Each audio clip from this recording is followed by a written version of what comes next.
The night before he left, Michael hadn't said much.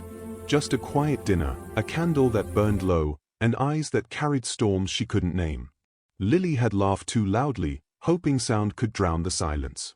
But when he finally looked at her, there was a sadness there, the kind that meant goodbye long before words were spoken. He was the kind of man who rebuilt others while falling apart himself. The billionaire who never let the world see him tired, yet every time he came home, his shoulders looked heavier. Lily knew something was wrong. She just didn't know that the wrong was already goodbye. That morning, his car waited outside. Silver, sleek, untouchable. He kissed her forehead, the kind of kiss that lingers too long, and whispered, "Whatever happens, don't look back." Then he was gone. Hours later, the call came. A crash. A body. A headline. Her knees had given out before she could even cry.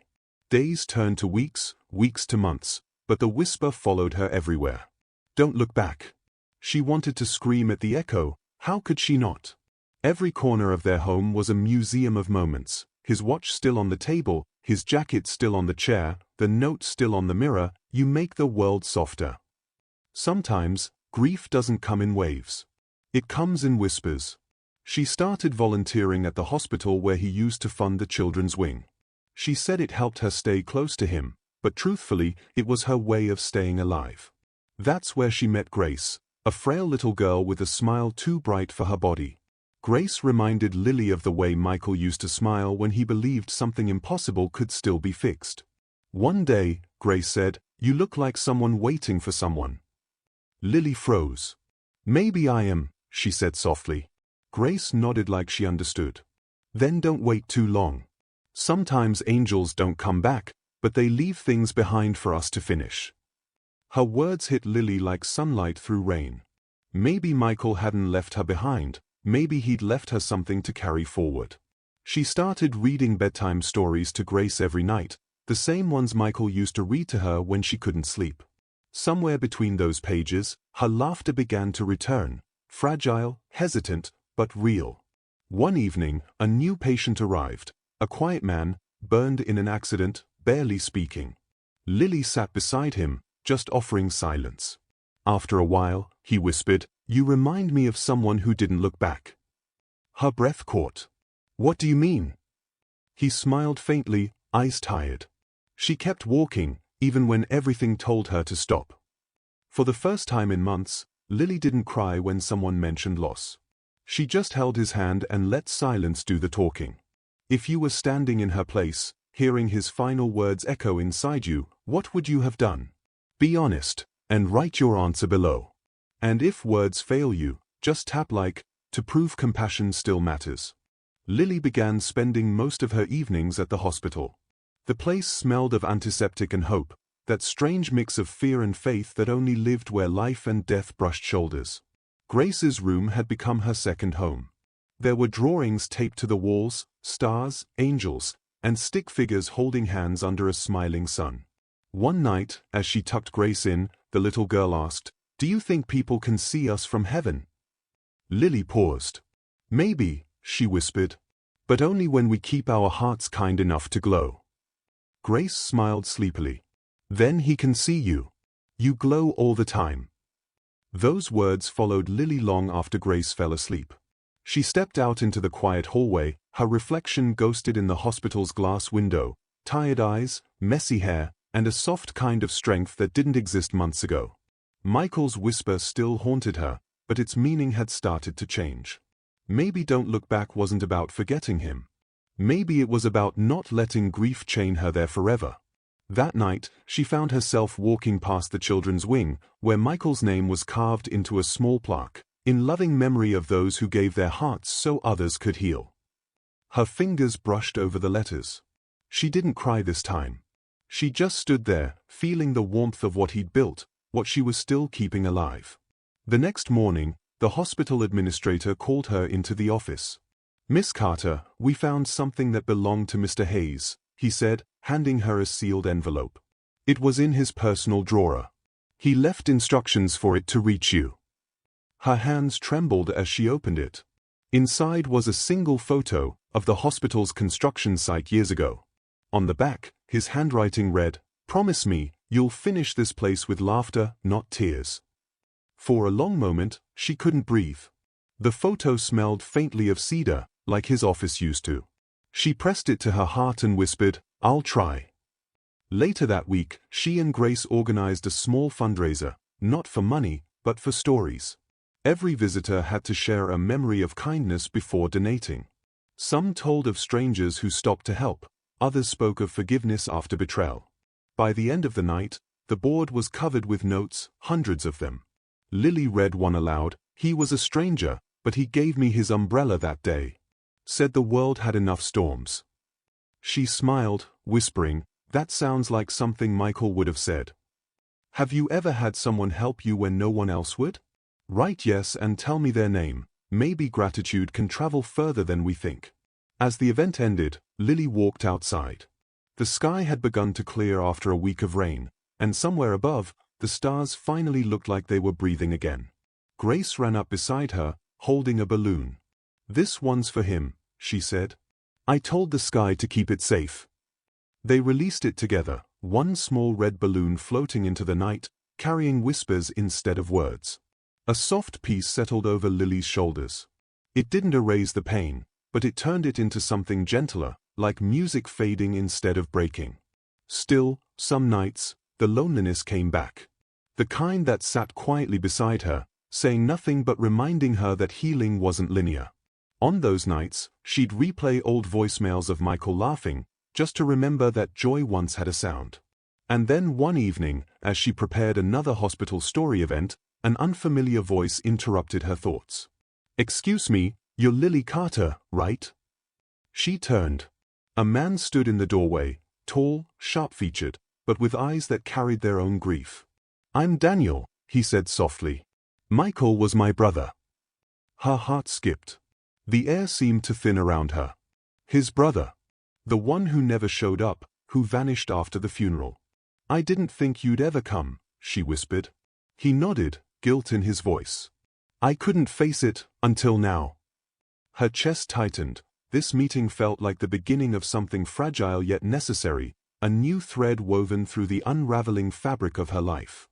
For a long moment, Lily didn't move. The hallway lights flickered faintly as if the air itself was holding its breath. Daniel stood there, uncertain, his hands clenched at his sides. He looked like Michael, same jawline, same quiet sorrow, but older, wearier, like life had taken him apart and never put him back the same way. "I should have come sooner," he said finally, his voice cracking under the weight of years. "I wasn't there when you needed someone most." Lily shook her head. "You're here now. That's enough." They sat together in the hospital garden where the moonlight touched the benches like soft silver paint. For a while, they said nothing, two strangers bound by the same ghost. Finally, Daniel reached into his pocket and pulled out an old keychain. A small compass dangled from it. "He always carried this," Daniel said quietly. "Told me it reminded him that even if you're lost, you're still moving." Lily took it in trembling hands. The glass was cracked, but the needle still spun. "He gave me directions even when I didn't ask for them," she said softly.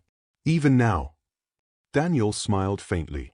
"He used to talk about you, you know. Said you were the only reason he believed love could be stronger than guilt." Her eyes welled up again. "He said that?" Daniel nodded. "He did. Right before that last trip." A long silence followed. The sound of distant laughter from the children's wing filled the air, gentle, healing. It made Lily think of the fundraiser board filled with stories of small kindnesses. Maybe that was Michael's legacy, not wealth, not buildings, but the ripple effect of good hearts. She turned to Daniel. "Would you help me finish what he started here? The children's wing still needs one more section, the therapy garden he planned." His eyes softened. "Of course. For him. For you." And so they began working together, two broken people rebuilding something that could outlive pain. Every morning they met at the site, painting walls, arranging flowers, and laughing softly over memories that no longer hurt as sharply. Grace joined them whenever she could, her laughter weaving through the sound of hammering and hope. "You both look happier now," she told them one day. "Like people who finally looked back without breaking." Lily smiled at that. Maybe she had looked back, but differently this time. Not with regret, but with gratitude. As weeks passed, the garden began to bloom, wildflowers, vines, and benches carved with words like kindness, faith, and healing. Children played there after therapy sessions, their laughter echoing off the hospital walls like sunlight made of sound. One afternoon, Lily watched an elderly volunteer struggling to carry flower pots. Without thinking, she rushed to help. Together they set them down near the fountain. The woman smiled and said, "It's funny, isn't it? How helping someone else can make your own heart lighter." Lily nodded, a soft smile forming. "That's what he taught me." Now it's your turn. Share one small good thing you did recently. Write it below so others remember that humanity still lives. Your story might light someone's path tonight. Later that evening, Daniel found her sitting by the fountain. "You've changed this place," he said. "It feels alive again." She looked around, the flowers, the laughter, the sunlight breaking through the glass ceiling. "No," she whispered. "He did. I just kept walking forward like he asked me to." Daniel hesitated, then said something that caught her off guard.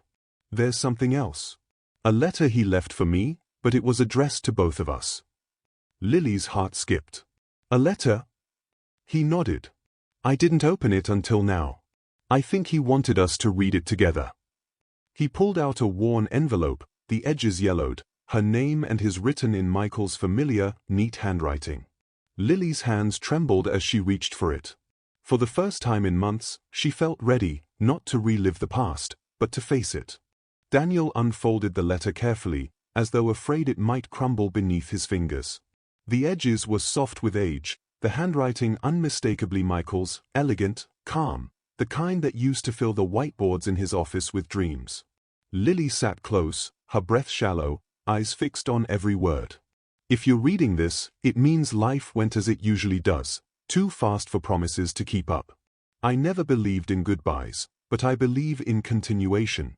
Lily, if grief ever tries to chain you, break it by helping someone else stand. Daniel, if guilt tries to silence you, speak kindness louder.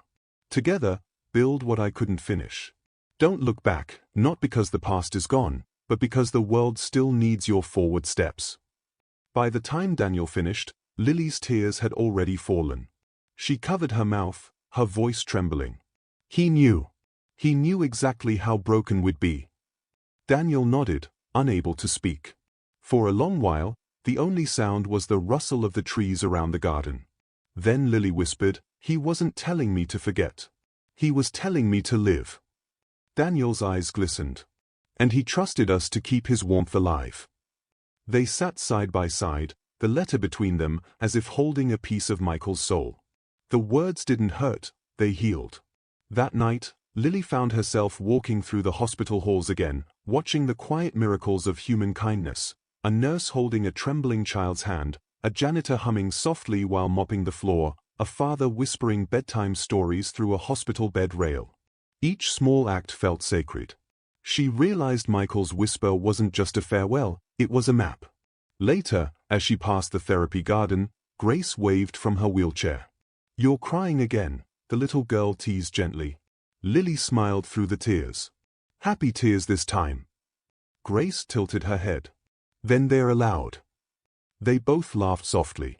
Lily kneeled beside her. "Grace, can I tell you something?" "Only if it's beautiful," Grace said. Lily brushed a strand of hair from her face. "Someone once told me not to look back. But I think they meant, don't look back with pain. Look back with love." Grace nodded, her eyes shining. "That's what angels do." Her words melted into Lily's heart like sunlight into frost. She looked up at the sky again, clear, endless, forgiving, and whispered a thank you she'd waited too long to say. If that moment hit you hard, leave a red heart hash. Sometimes one small symbol says what our hearts can't. That evening, Daniel visited the garden again. He brought a small wooden sign with him, freshly engraved. He knelt beside the fountain and placed it among the flowers. It read, "The Garden of Second Chances." Lily smiled when she saw it. "It's perfect," she said. He looked up at her. "It's for him. For us. For everyone who ever needed one." They stood together, surrounded by the scent of jasmine and the laughter of children echoing through the dusk. For the first time, the silence between them wasn't heavy, it was peaceful. But healing never comes without its tests. Days later, Grace's condition worsened. Her small heart, always so full of light, began to falter. Lily spent nights at her bedside, whispering stories, refusing to let the darkness win. One evening, as Grace struggled to breathe, she whispered weakly, "Promise me you won't stop reading stories." Lily's throat tightened. "I promise. Even when I can't listen anymore." Her answer came out as a whisper. "Especially then." Grace smiled faintly, her eyelids fluttering. "Then don't look back, Miss Lily. Just keep reading." The heart monitor beeped steadily beside them. Steady, steady, then slow. Lily's tears fell silently onto Grace's small hand. The room felt sacred, filled with both endings and beginnings. Lily sat beside Grace's bed long after the machines went quiet. The hospital room was still, the kind of silence that holds its breath before breaking. She didn't cry right away. Her hands simply rested over Grace's, feeling the faint warmth fading like the last ember of a fire. Outside, the sky was a shade of gray she hadn't seen before, soft, endless, almost merciful. Nurses came and went, whispering condolences, but their words felt far away. All Lily could hear was the echo of that tiny voice saying, "Don't look back." She understood now. Those were Michael's words, Grace's words, life's words. A single message passed down through pain: move forward, even when it hurts. Daniel stood in the doorway, eyes red, holding a small paper Grace had been coloring the day before. It was a picture of 3 people, 2 adults and a child, standing under a bright sun. "She finished this yesterday," he whispered. "Said it was her forever family." Lily pressed the paper to her heart. Her tears came then, quiet, trembling, unstoppable. Daniel walked over and gently held her, not to stop the crying, but to let her break safely. "Why does it always end like this?" she whispered. "Maybe it doesn't end," he said softly. "Maybe it changes shape." She nodded against his shoulder. Somewhere in that moment, she realized grief wasn't something to escape, it was something to forgive. She had to forgive the world for taking too soon. Forgive herself for not saving enough. Forgive Michael for leaving without goodbye. Be honest, could you forgive after what they did? Type "forgive" if you could, or "never" if it would break you too deeply. That night, Lily returned to the garden. The moonlight shimmered across the fountain where Grace used to toss pebbles and make wishes. She knelt beside the water, holding the colored drawing close. "You kept your promise," she whispered. "Now it's my turn." The sound of the fountain was steady, soft ripples, like breaths in the dark. She took one of Grace's pebbles from her pocket and tossed it gently into the water. "For every goodbye," she said, "may there be a beginning waiting somewhere else." Behind her, Daniel's voice broke the quiet. "They're planning to rename the children's wing," he said. "They want to call it the Lily and Grace Foundation." Her eyes widened. "They can't." "They already did," he said with a faint smile.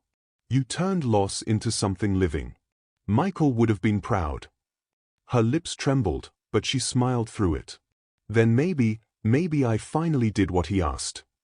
Daniel nodded. "You didn't look back."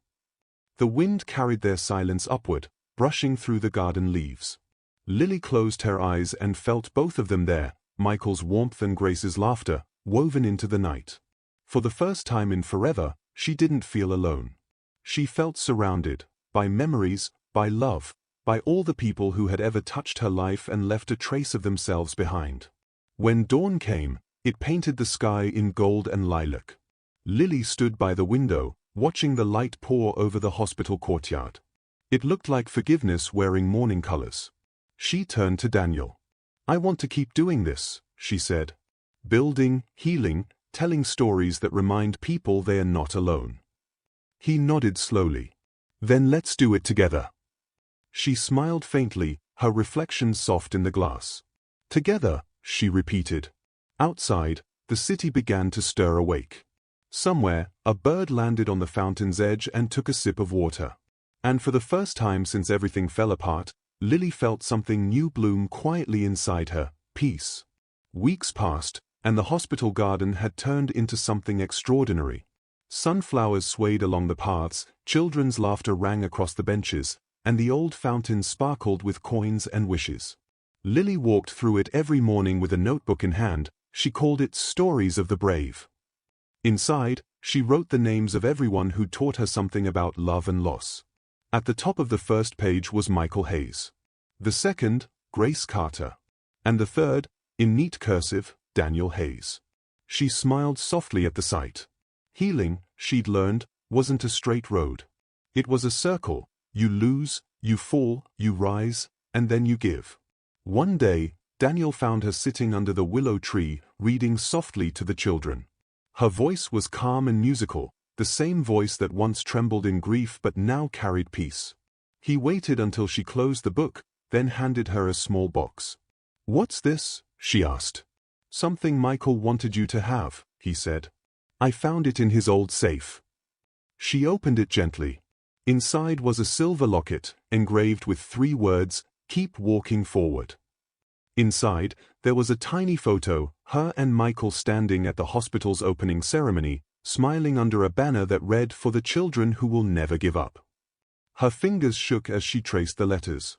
"He always knew," she whispered. Daniel nodded. "He did. You were his reason for hope." She looked up at him, tears glistening but not falling. "And now you are too." He hesitated, then reached for her hand. "We both are, for each other."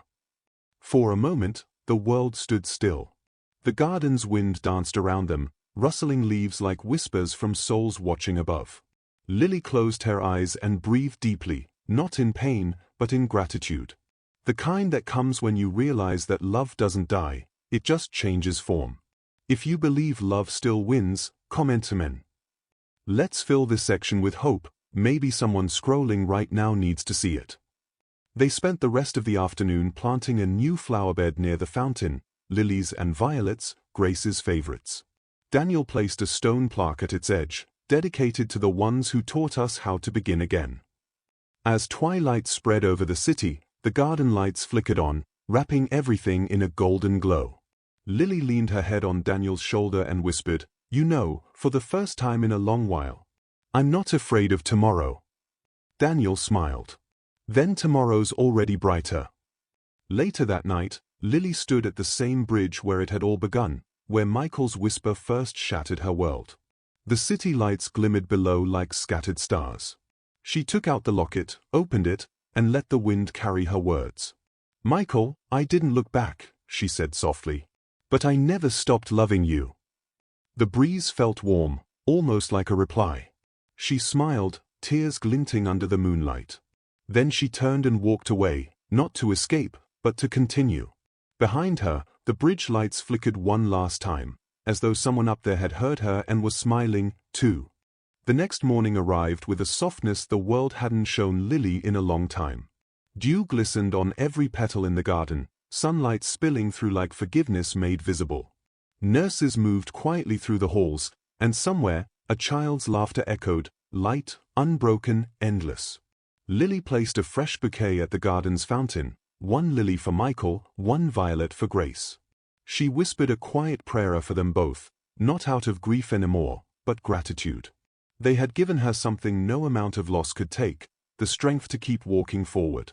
The garden had become a sanctuary.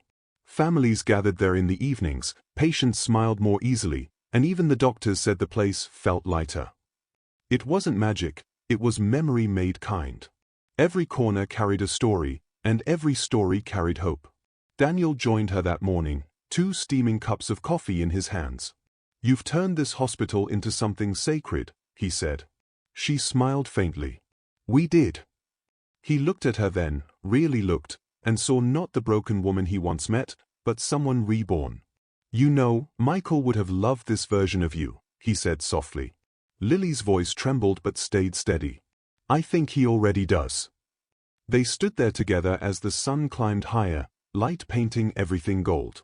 And for a fleeting moment, Lily felt the past, present, and future align, 3 threads woven into something whole. She reached into her bag and took out her notebook, Stories of the Brave. On the final page, she wrote a new line. Sometimes the people we lose don't really leave. They become the reason someone else gets saved. She closed the notebook slowly, tears filling her eyes, but this time, they were tears of peace. If this story moved you, don't scroll past quietly, she whispered to herself, almost like she was speaking to the wind. Tap like, not for me, but for the souls who carried their pain and still stayed kind. One click can be your way of saying, I felt you. Daniel placed his hand over hers. What are you writing next? Lily smiled.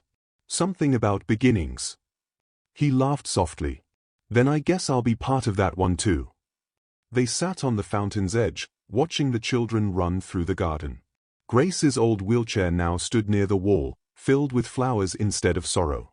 It had become a symbol, not of what was lost, but of what continued. A nurse approached them and said gently, There's a family downstairs. Their daughter's in critical care. The mother's struggling. Would you come talk to her? Lily nodded, standing. Of course. As she walked toward the elevator, Daniel followed. You don't have to carry everyone's pain, Lily, he said quietly. She turned to him, smiling through soft tears. It's not pain anymore, Daniel. It's purpose. The elevator doors closed, and for a moment, their reflections stood side by side. Two people changed by loss, but defined by love. Downstairs, a mother sat sobbing beside a small bed. Lily walked to her, knelt, and simply took her hand. No speeches, no promises. Just warmth. The woman looked up through red-rimmed eyes. How do you live with losing someone? She whispered. Lily thought for a moment, then said softly, You don't live with it. You live through it. And if you keep walking long enough, one day, you start living for them. The woman broke down again, but this time, her sobs carried release. Lily stayed there, holding her until the storm passed. She didn't realize Daniel was watching from the doorway, seeing in her the very thing Michael once believed in, humanity that doesn't fade. As the day faded into evening, Lily returned once more to the garden. She looked at the names etched on the plaques and whispered, We did it. We kept walking forward. The fountain glimmered under the twilight, reflecting three lights, one golden, one soft white, and one pale violet. Lily smiled. Maybe those were just reflections. Or maybe they were listening. That night, the hospital was quiet.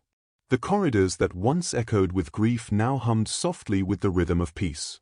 Lily sat by the garden window, her notebook open beside a small candle. The faint scent of jasmine drifted in through the air vents, Grace's favorite. She smiled. Outside, the moonlight shimmered across the fountain, turning every ripple into a thread of light. The engraved sign, the Garden of Second Chances, gleamed faintly, like a heartbeat under starlight.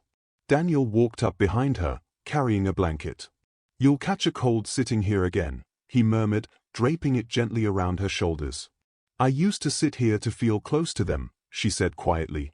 But now, I think they sit here to feel close to me. He smiled, the kind of smile that comes from understanding rather than comfort. You gave their stories an ending worth remembering. Lily's gaze stayed fixed on the garden. Not an ending, she whispered. A continuation. He nodded, lowering himself beside her. They sat in silence, listening to the faint trickle of the fountain and the wind rustling through the trees. The world had changed, or maybe they had. After a moment, Daniel said softly, Do you ever wonder why he told you not to look back? Lily nodded. All the time. But now I know. She turned to him, her eyes reflecting the candlelight. He didn't mean don't remember. He meant don't stay there. A long silence followed. The truth in her voice settled gently in the air, heavy and light all at once. I spent so long holding on to pain, she continued, her tone trembling with emotion. But grief isn't the proof that love was real. The way we live after loss, that's the proof. Daniel reached for her hand. And you've lived beautifully. Tears filled her eyes again, but this time they shimmered like stars, quiet, steady, endless. I tried, she whispered. And maybe that's all any of us can do, keep trying, keep loving, keep walking forward. He squeezed her hand. Together. She smiled. Together. They sat there as the first hints of dawn began to break, the world blushing pink and gold. Somewhere far above, the clouds drifted apart, revealing a brighter horizon, a horizon that felt like permission to begin again. The sun rose over the garden of second chances, casting golden light over every name, every memory, every soul who had left something behind. The flowers leaned toward the warmth as if reaching for a promise they already trusted. And for the first time since Michael whispered those fateful words, Lily finally understood. Don't look back wasn't a warning. It was a blessing, a gentle push to carry love forward into new days. She stood, walked to the fountain, and dropped the silver locket into the water. It sank slowly, light catching on its surface before disappearing beneath the ripples, resting among the coins and wishes of others who had learned to heal. Her voice broke softly as she whispered, "Goodbye, my love. And thank you for teaching me how to walk again." Daniel joined her, slipping his arm around her shoulders. Together, they watched as the water settled, the locket glinting faintly below the surface, like a heartbeat still echoing in another realm. Lily closed her eyes, breathed deeply, and let the warmth fill her completely, not just from the sunrise, but from everything and everyone she had loved and lost. Sometimes love doesn't stay. Sometimes it transforms, into courage, into kindness, into someone else's second chance. And maybe that's what forever really means. The camera of life would pull back now, the two of them standing by the fountain, framed by the golden dawn, surrounded by the laughter of children just waking in the ward. Because life goes on. And love always finds a way forward.